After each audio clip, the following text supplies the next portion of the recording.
Hey folks, I'm Garen Carlin, Monsters Creek Outdoors. Today I'm gonna do a little creek fishing challenge using the new Ozark Trail telescoping rod and reel combo set that you can purchase from Walmart. It runs about $20. And I'm gonna flip the camera around and I'm gonna show you the exact package I got here and some baits. All right, right here's what I've got: the Ozark Trail telescoping combo with baits. Rod, 6 foot 6 inches, medium action rod, cork grips, double foot guide with ceramic inserts, nylon reel seat with stainless steel hoods. Reel is 1 ball bearing design, pre-spooled with 10-pound line, size 3000. Comes with a spinner bait, ball bearing swivel, custom 3D eyes, 50 strand skirt, eagle claw laser sharp hook, inline spinner, high flash scale pattern, blade, hand tied skirt, extra sharp treble hook. This is the reel. This is the rod. You see it's all telescoped down in the package here. Extends out to, as it's stated there, 6 foot 6 inches total length. So I'm gonna open up this rod and reel and just show you a couple little things I'm gonna do as far as customizing this package just a little bit. Just tweak it just a little before I go out to get started with it here.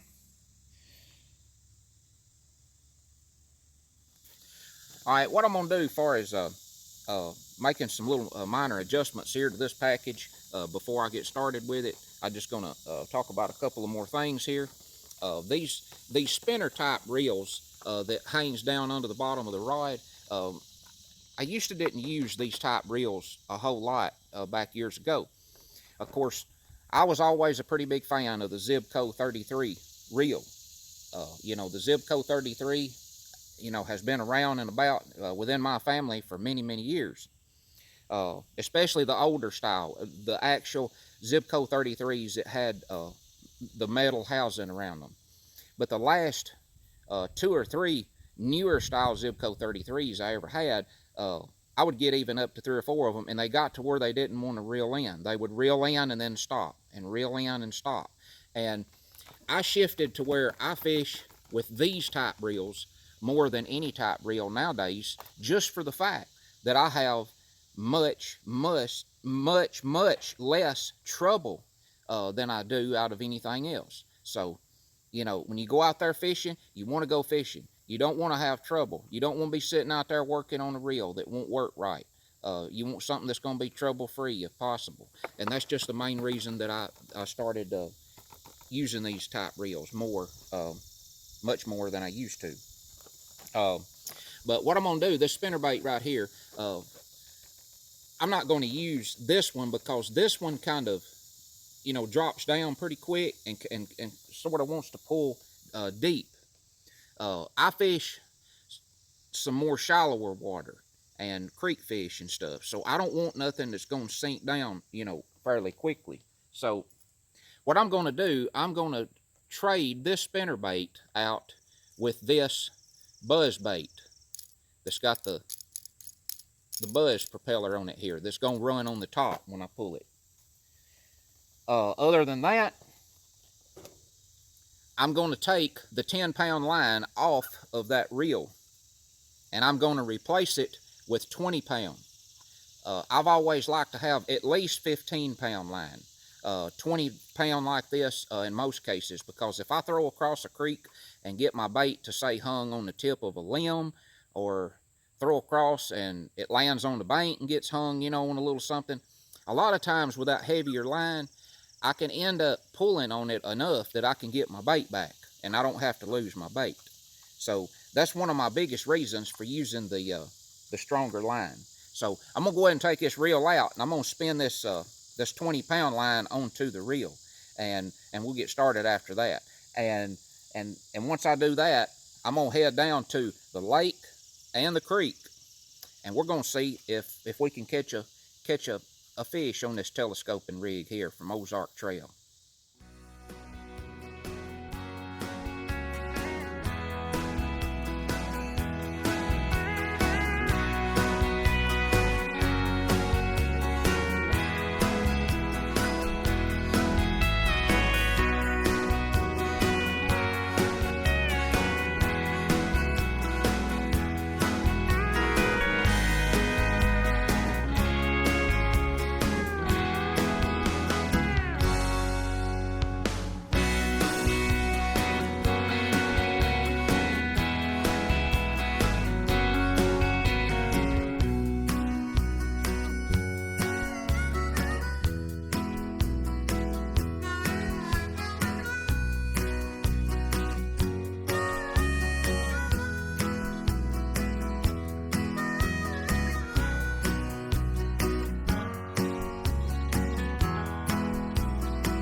And there you go.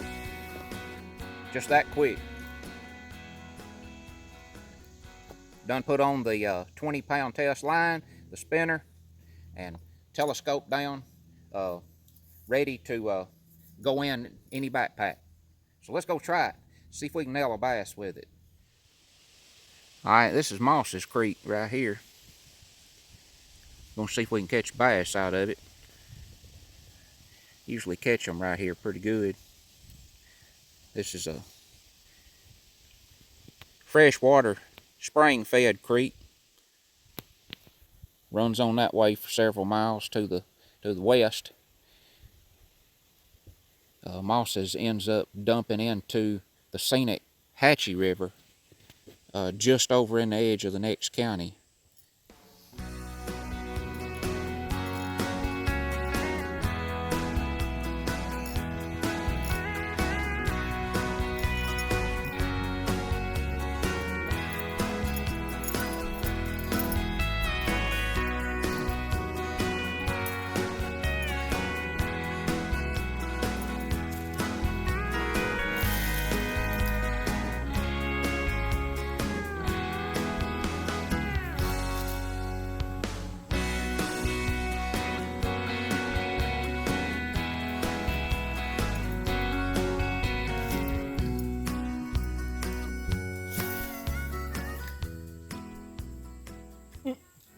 Don't you look there on the second throw.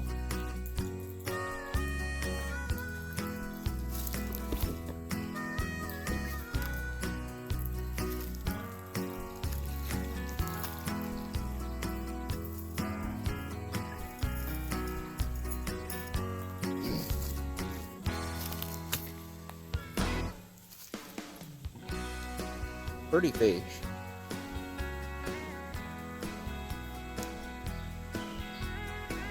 Nice, pretty fresh bass out of spring-fed water, cold water.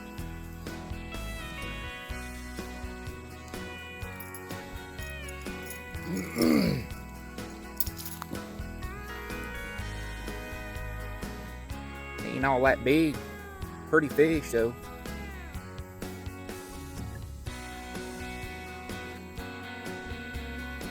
He's sitting right over there in that fresh, cold water.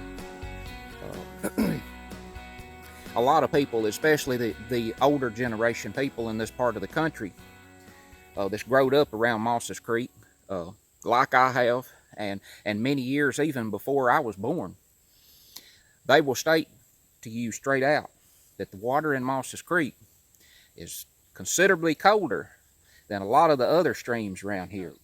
You can be floating down the scenic Hatchie River over in the edge of the next county over here, and when you float by where Moss's Creek dumps into the Hatchie, you can hold your hand down in the water out of the boat, and you can feel the temperature change. You can feel the water get colder. Pretty little bass. We're gonna put him back in and see if we can get another one. This bank is so high right here. I'm gonna let him roll down the bank. I can't make it down there to the water.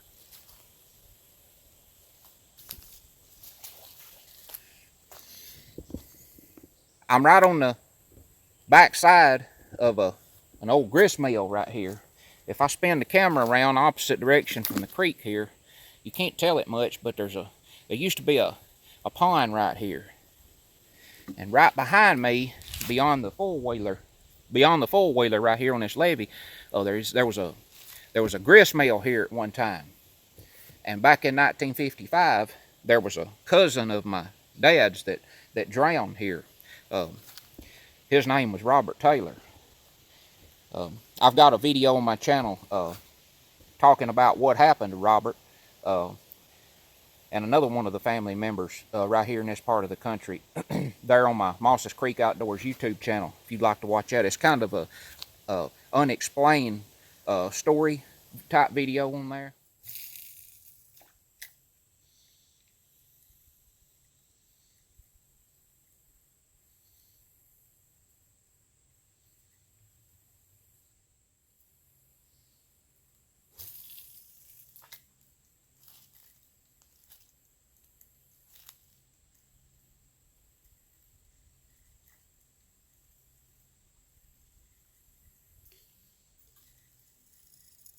Here's another different little hole right here. We'll see if there's a bass here.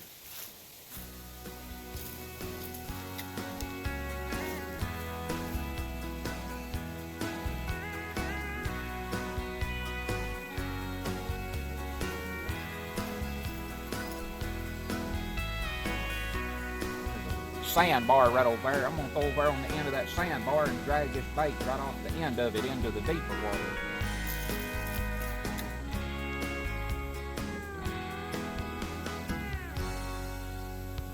Well, the big one sitting right there, I would think.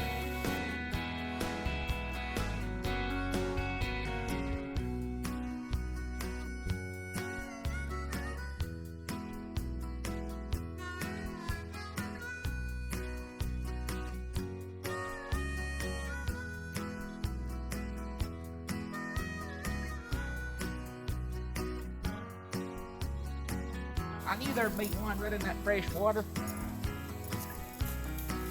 Looky there, there's a little bit better one now.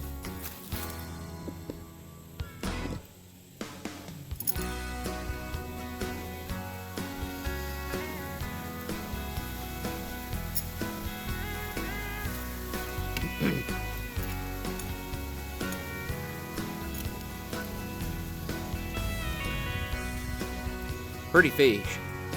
Ain't nothing like catching fish out of a freshwater stream. He nailed it right off the tip of that sandbar, right there in that cold water.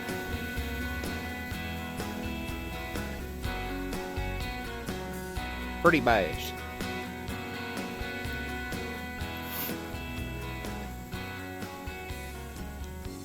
Oh, I put this bass back. I'll tell you a little story about fishing in this spot right here.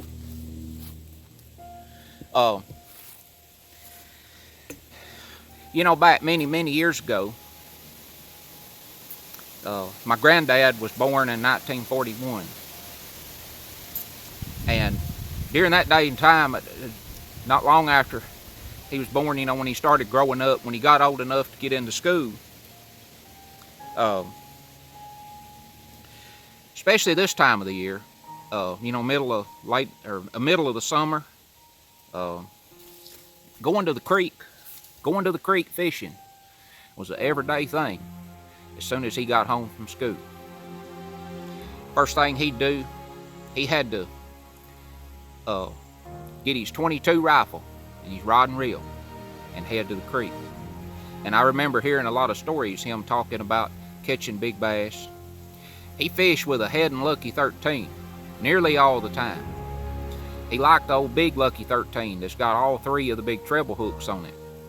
He always claimed that, it tickled me, he always claimed that if a fish even looked at it, it would hook him in the mouth. Because, you know, on those big Lucky 13s, you got 9 hooks. 3 treble hooks, so 9 hooks altogether. So he said, if they even glance at it, he said it'll get them. But one of the main reasons that he carried a .22 rifle with him fishing wasn't only, you know, for snakes. The main purpose was to keep from losing a lot of his lures. Like I say, he used a Head and Lucky 13 biggest part of the time. He claimed he had more luck on it than he did anything. But he also fished with the old lure they called a pumpkin seed. I'm sure he probably had one of the spooks that's made by Head that darts around on top of the water. He used a Lazy Ike some. Used a hula popper a good bit. But he claimed nothing didn't ever quite work as good as that Lucky 13. But and the weather was something else that he talked about.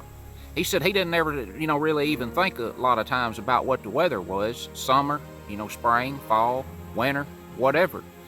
He said that, you know, he just got ready to go fishing. He went fishing. And he always claimed that he caught just as many fish, you know, during cool weather as he did when it was warm. The main reason my granddaddy carried his .22 rifle fishing with him every day was, you know, back in that day and time, he had to order his lures out of the Sears Roebuck catalog. And he couldn't afford to just, you know, lose one every other day. So if he throwed across the creek, got hung on the bank, or or especially got his lure hung in the end of a limb or something, he would use that 22 rifle, and hopefully, if things went in his favor, he was a good enough shot to shoot the limb off, get his lure back, because he didn't want to lose a lot of them back then, because he had to order them. It wasn't no going to the store and buying another one. But this is one of the main spots right here where I'm at right now, where my granddaddy used to come after he'd get home from school and fish. Just a lot of times to think about, as far as times you've heard your family members talk about, and what days and moments was special to them, and it's just some valuable times to remember. But that was probably during so he was born in 41, so through the 1950s, he was fishing every day after school, hot and heavy there for many years. Like I stated earlier, there's an old grist mill right over here in front of me where I'm looking now. Back in the early 20s, the grist mill was in operation here. It's where my dad's, my granddaddy's mother and dad met right here where I'm standing now. And during that point in time, my granddaddy's daddy was Theodore Carlin. He lived about 9 miles west of here, and there was a lot of stuff going on in this part of the country right in here. This grist mill was in operation. There was also an old steam shovel boat that come through on the creek right here, working on the canal of this creek back many years ago. And my granddaddy's daddy was, I believe, working for the people that was running the steam shovel. But as I mentioned, he lived about 9 miles west of here, and he would walk down to here to work every day and then walk back home. So, but just a lot of stories to tell and a lot of moments to share. That's to do with me myself, being raised out in the country and the wilderness, and just being around and listening to folks talk about old times, and just a lot of stories. But